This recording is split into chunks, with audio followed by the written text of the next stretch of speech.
Et voilà, nous nous retrouvons donc sur cette rubrique à votre santé et le menu aujourd'hui, c'est bien sûr le petit déjeuner. Le petit déjeuner, nous allons voir avec notre nutritionniste et diététicien, monsieur Patrick Zivouedo, qui a accepté nous tenir compagnie tout le temps, en tout cas régulièrement sur cette émission, parce que les Béninois ont envie de vous écouter, de savoir comment est-ce qu'ils mangent, n'est-ce pas Stanislas?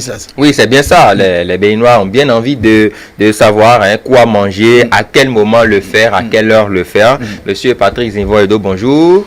Bonjour mon cher ami Aboua. Merci d'être là. Alors d'entrée, question banale que beaucoup de personnes peuvent certainement se poser. Oui, bien sûr. Quelle définition peut-on donner au petit déjeuner? Le petit déjeuner, c'est le premier repas de la journée. Le premier repas de la journée. Et ça démarre au lever du soleil. Qu'est-ce que vous mettez dans le lever du soleil? Le lever du soleil, c'est une pleine énergie. Le soleil, c'est quoi? C'est le feu, c'est l'énergie. Ça brille. Et il ne faut pas se lever pour dire je ne peux pas sortir aujourd'hui. Ça dépend de ce que tu as mangé au dîner. C'est ça qui détermine le petit déjeuner. Donc ça veut dire que si tu manges mal, tu consommes mal le dîner, le petit déjeuner sera mal consommé et on devient impossible. On ne bouge pas de la maison, on devient peut-être malade, un peu lourd, on se dit mais qu'est-ce qui ne va pas?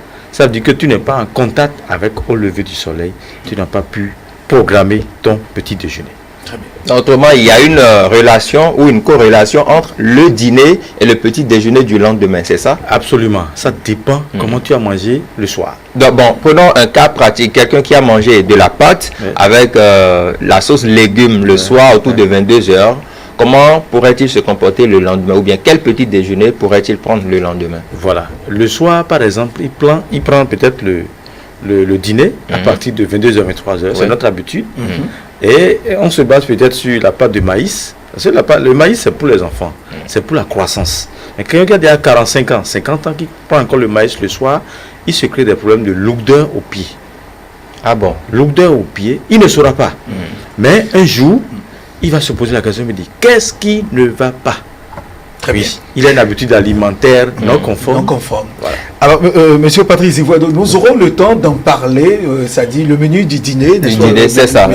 Pour ce matin, nous allons nous intéresser au petit déjeuner. Alors, le petit déjeuner, c'est quoi? Vous l'avez défini tout à l'heure, puisque Amar vous a posé la question, vous l'avez défini tout à l'heure. Alors, de quoi est composé, ou bien de quoi devrait être composé le petit déjeuner? Merci beaucoup. Le petit déjeuner doit être composé d'abord des fruits riches en vitamine C.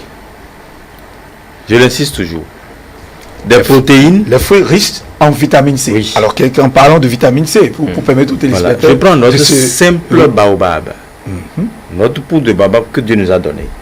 Je pars par là. Je prends notre citron.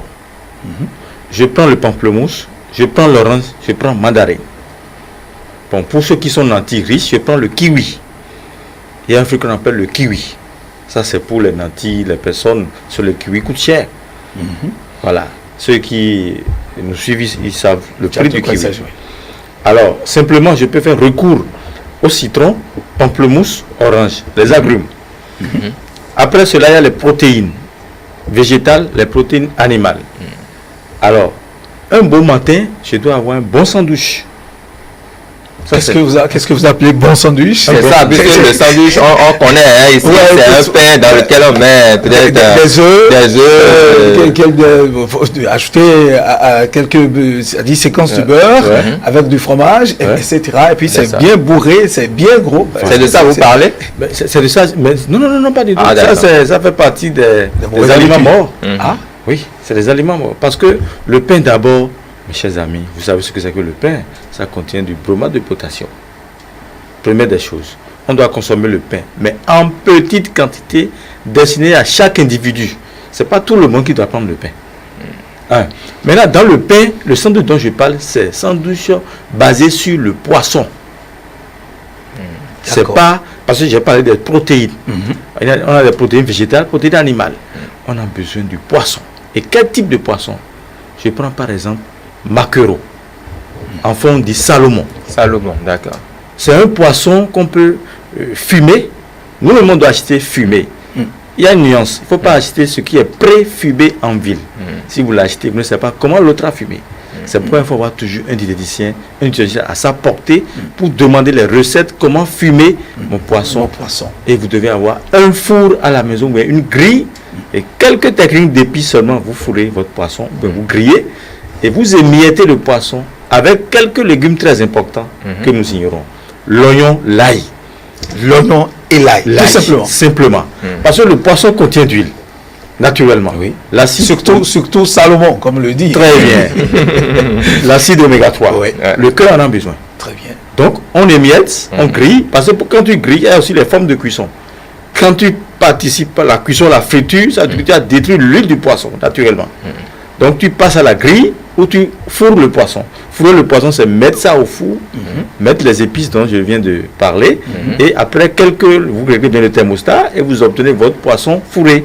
Et ça permet d'émietter avec une petite quantité d'huile, plus un pain bien craquant, grillé, avec votre fruit riche en vitamine C, et une infusion. Une infusion. Une infusion. Quand je parle d'infusion, c'est quoi? J'ai le chayo, menthe poivrée, ce qu'on appelle chayo chez nous, menthe poivrée. J'ai le basilic, j'ai kesuke, ça va en fond, kesuke, oui. J'ai le gingembre, mais attention pour les diabétiques. Un diabétique doit faire attention à la consommation du gingembre. Ah, d'accord. Oui. J'ai le clou de girofle, Atik et Barota. Voilà. Et un peu de sucre à côté. Et quand je dis sucre, mes chers amis, c'est pas le sucre blanc ou bien le sucre roux. C'est quel type de sucre? Voilà. C'est le sucre qui sort du fruit. Je prends par exemple la mangue qu'on appelle le gouverneur. Il y a une mangue qu'on appelle le gouverneur. Les gens le savent. Vous pressez cette mangue, ou bien vous pressez le jus d'ananas, vous obtenez votre sucre. Parce que là, ça devient le jus. Vous voulez parler du jus, n'est-ce pas? Voilà. Ok. D'où je parle de fructose. Le sucre qui vient du fruit. Ok. Fructose. Fructose. Alors, quand vous avez déjà vitamine C, protéines, un peu d'énergie, le sucre qui sort de l'ananas ou bien de la mangue, plus une céréale complète. C'est quoi céréale complète? Je pars du fonio. Je pars du abokoum, sorgho rouge. Je pars du mil. Voilà, j'ai ces trois éléments. Je choisis parmi les trois, mais non fermentés. Ah, là c'est très important d'ajouter cette précision. Voilà. Non fermenté. Parce que ce que nous avons l'habitude de voir, c'est souvent fermenté. Tout à fait. La majorité consomme la bouillie fermentée. Vous verrez d'autres, à 8h30, on sort du véhicule pour prendre une bouteille et un litre de, je sais pas, une bouteille en plastique et charger de la bouillie à coulis avec votre corps. On rentre dans le véhicule avec pour aller prendre ça au bureau. Là, vous aurez le reflux gastrique. Le reflux. Parce que ce que vous consommez, d'abord c'est fermenté, sucre blanc, plus sur votre corps, la farine blanche, plus l'huile. Il n'y a rien de concret dedans. Mais c'est ce que les Béninois ont l'habitude de manger. C'est sacré, oui, pratiquement. Mais oui, tous les matins, c'est moins cher, c'est facile à prendre, mais c'est toxique pour la santé. Plus vous prenez l'âge, plus ça crée des problèmes. Plus, selon vous, le Béninois prend, il est à l'aise, avec 200 francs, il a déjà votre corps et la bouillie. Et il est dans son bureau, entre 10h et 11h, il consomme. Et en même temps, à midi, il se retrouve avec une bonne miam pilée, à la sortie, ou bien téliba. Et il est dans une série d'aliments qui provoqueront naturellement des problèmes à l'estomac. Oui, mais avant de parler de ces problèmes, puisque vous donnez des explications assez intéressantes, à quelle heure devrait-on prendre le petit déjeuner, normalement? Le petit déjeuner, c'est de 6h30 à 8h30. 6h30, 8h30, rigoureusement. Celui qui a, surtout vous les journalistes, vous avez besoin des neurones. Mais dans ce créneau, nous sommes à l'émission, par exemple. En fait, comment? On regarde le voir sur la table. Je peux vous proposer un petit déjeuner à votre débat. Ah bon, pourquoi pas? Oui. Ben oui. D'accord. On dirait pas non. Hein? Non, tout à fait, nous sommes d'accord. Allez-y, faites la proposition. Et vous prenez ça avec le thé. Oui. Vous verrez qu'il y a une nuance. Tout juste à 9h, vous avez la tonicité, l'énergie pour travailler. Et à midi 00, il ne faut jamais rater. Quand ce qui se passe, à midi 00, allez manger bien. Midi 00. 00. Et il faut manger bien. Bien. Il faut manger bien. Et là, c'est les protéines, les glucides et les lipides. D'où les macronutriments. Donc, en petit déjeuner, on doit regrouper tous ces éléments. Mais quand vous prenez ça en portion normale, vous pouvez même manger aussi à 13h, 14h. Ça dépend de la contenance que vous avez prise à table. Et en petit déjeuner, on ne s'agite pas, on est concentré. On ne prend pas le téléphone, on ne suit pas le journal. Non, on est concentré devant ton petit déjeuner. Et là, vous réussirez naturellement à réinstaurer de bonnes fibres dans votre organisme. Est-ce que c'est si facile de se concentrer? On voit des gens qui prennent le petit déjeuner à la hâte, pratiquement. Voilà, on est déjà prêt, bien habillé, et puis on prend ça rapidement, on entre dans la voiture. Ce n'est pas bon. Gouverner, c'est prévoir. Oui. Si tu veux prendre un petit déjeuner entre 6h30, déjà, tu es au lit à partir de 22h, 23h. Au lever, tout est sur la table. Si tu es bien ordonné, tout est sur la table. Jus de fruits, que ce soit le lundi, pamplemousse, le mardi, citron, le mercredi, baobab, le jeudi, kiwi. Et vous variez. Vous verrez que la personne, quand il pose des actes, on sent que celui-là, il mange bien. Il est équilibré. Et le corps aussi est équilibré. C'est quand il y a le déséquilibre que les mots commencent.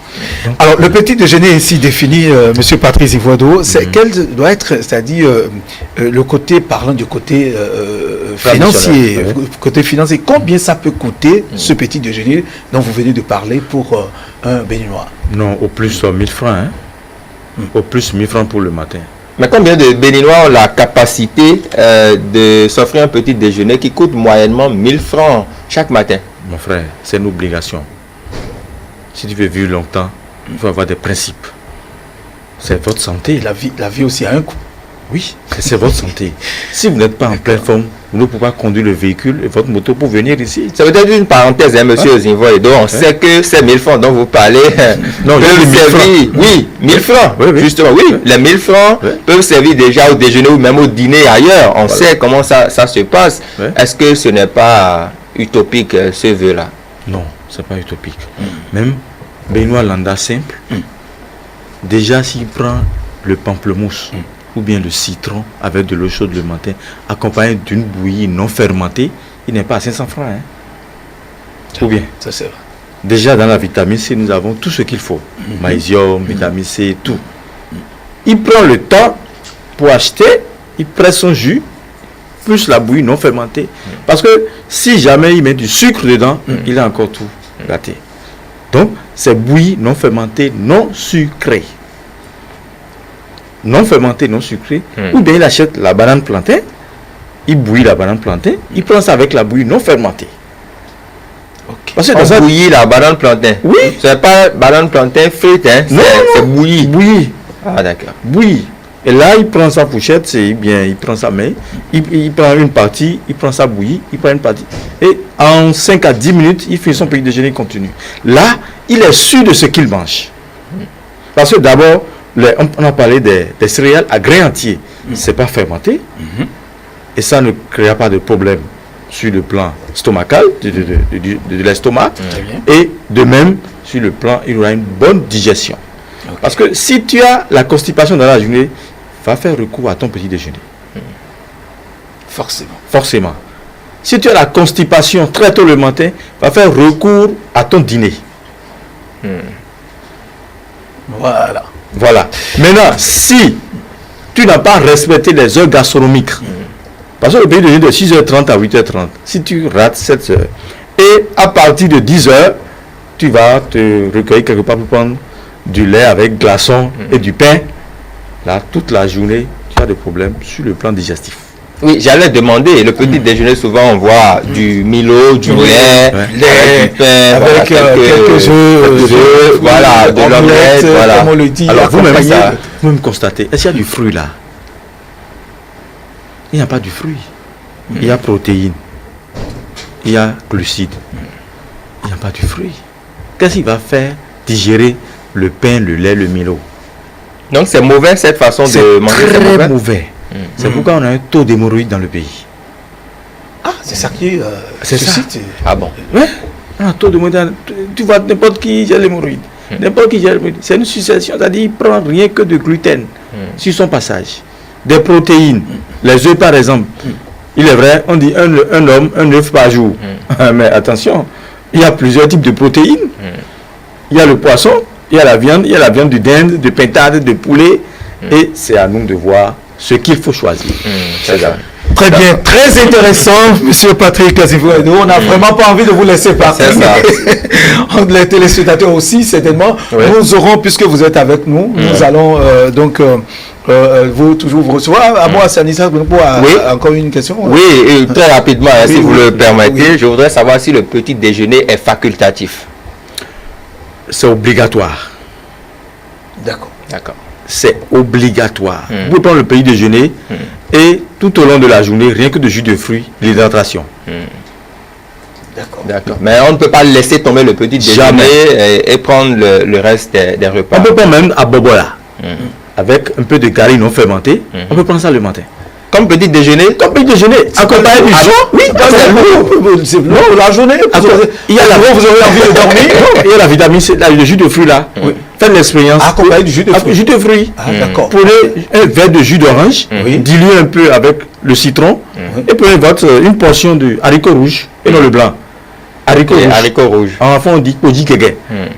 Avec un peu de farine non fermentée, gari non fermenté, légèrement demi-poêlée comme ça, vous verrez que vous aurez en tonicité dans la journée, en forme, et rien que d'hydratation jusqu'à 16h. À 16h, un bon dîner, ça fait à lendemain. Sinon, les gens vont prendre le haricot là, remplir une assiette avec une bonne quantité d'huile et tout ça. Non, là, ils seront lourds. D'accord. D'accord, merci à vous, Monsieur Patrick Azivouedo. Je rappelle que vous êtes diététicien nutritionniste. C'est avec vous que nous avons parlé ce matin du menu de notre petit déjeuner.